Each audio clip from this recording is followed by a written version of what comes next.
JJP वाले भाइयों ने बताया मेरे से पहले, तो मेरे को मैंने उनके संपर्क में आया तो मेरे को पता चला कि ये नौकरी दिलाने के लिए नहीं, मंथली फिक्स करने के लिए जा रहा है।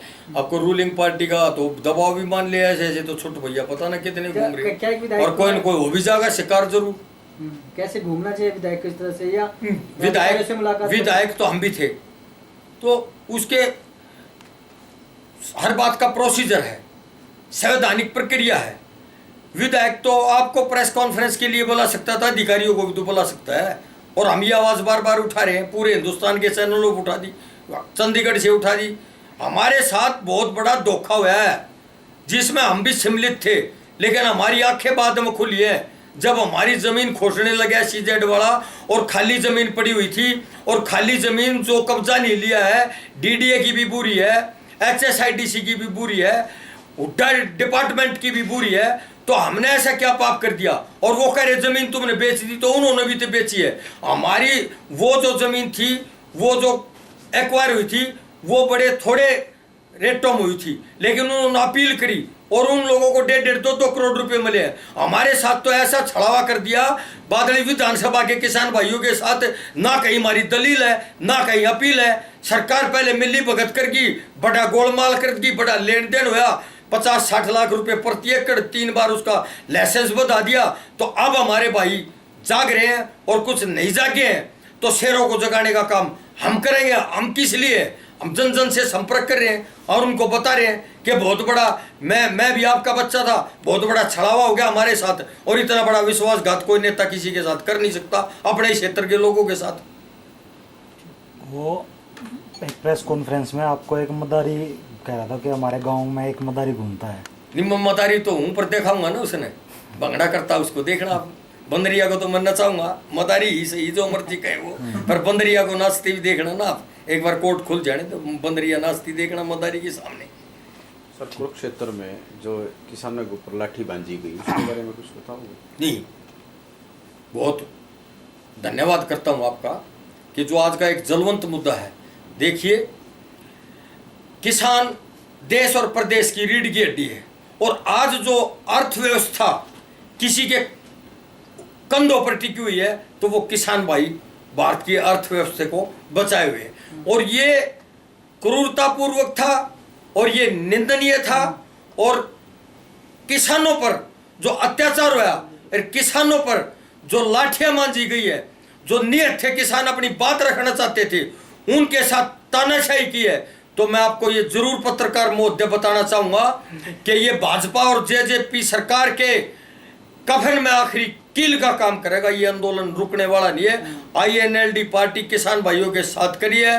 अब सिंह चौटाला जो आज किसान मजदूर के मसीहा के रूप में काम कर रहे हैं, उन्होंने घोषणा कर दी है, और कल कुरुक्षेत्र हम जा रहे हैं, पावर कमेटी की मीटिंग भी है, और यहां से किसान भाइयों के हित में बड़ी घोषणा होगी।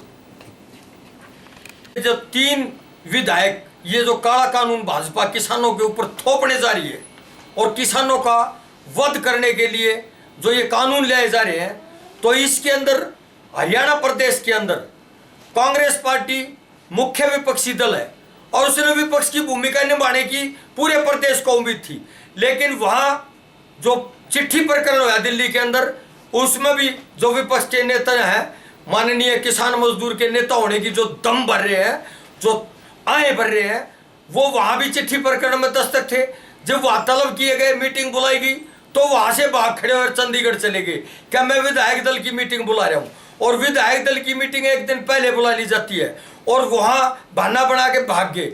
फिर 3 दिन के लिए नोटिफिकेशन होता है, और 3 दिन का विधानसभा का सेशन अधिवेशन बुलाया जाता है, और उसके अंदर प्रदेश को और किसानों को और बहुत सारे 9 घोटाले भारतीय जनता पार्टी और जेजेपी के कार्यकाल में हुए। तो प्रदेश के जो मतदाता है, प्रदेश के जो जनता है, प्रदेश के जो नागरिक है, उनको बड़ी उम्मीदें थी कि विपक्ष अपनी भूमिका निभाएगा और भारतीय जनता पार्टी को विधानसभा के सत्र के अंदर बेनकाब करेगा। लेकिन रात को एक मीटिंग होती है, और कांग्रेस पार्टी विधायक दल का नेता बीजेपी से मिलकर भगत करता है, और उस पर सहमति जता देता है कि जो आप सुबह करोगे वो हमारे को मंजूर है। और सुबह वो 3 दिन का अधिवेशन 3 घंटे में तब्दील कर दिया जाता है, और वो 3 घंटे भी पूरा नहीं चलता। यहाँ कांग्रेस पार्टी की एक माननीय विधायिका कुछ प्रयास करती है बात उठाने के, कुछ प्रयास करती है किसानों की बात उठाने के, कुछ प्रयास करते हैं इन भ्रष्टाचार के मुद्दों को उठाने के, लेकिन उसको स्पीकर महोदय तुरंत प्रभाव से कहते हैं कि पहले आप ये बताइए कि हमारे से सवाल कर रहे हो या अपने नेता से जो रात को मिली भगत करके साइन कर दिए, पहले ये फैसला करो, आप बाद में बोलना कि आप अपने विधायक दल के नेता के खिलाफ आवाज उठा रहे हो या बीजेपी के खिलाफ। और मजबूरी वंश उस नेता को बैठना पड़ा और मजबूर होना पड़ा और भारतीय जनता पार्टी से मिली भगत कांग्रेस पार्टी के नेता की स्पष्ट जाहिर हो जाती है और बार बार वो इस बात का परिचय देते हैं कि हम बीजेपी से मिले हुए हैं, हमारे को मुकदमे में राहत लेनी है, हम मजबूर हैं।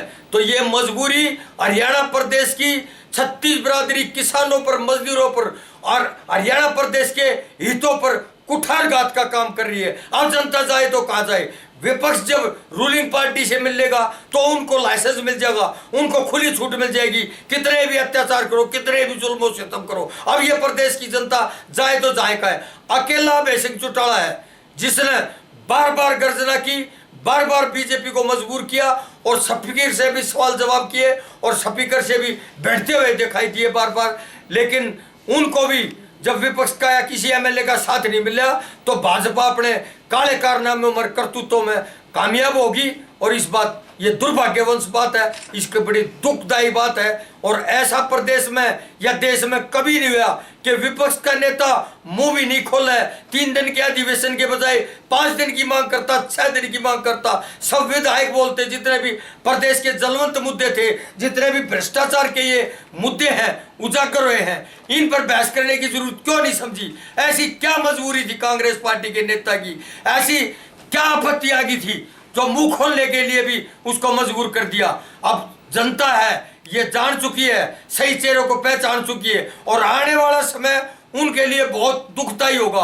हमारे जैसे जो कार्यकर्ता हैं जिन्होंने खून पसीना और खून भी बहाया पार्टी के लिए, उनकी बददुआएं पीछा कर रही है। आने वाला समय बहुत ही दयनीय होगा उनका और देखना आगे आगे होता है क्या। ठीक है प्रधान।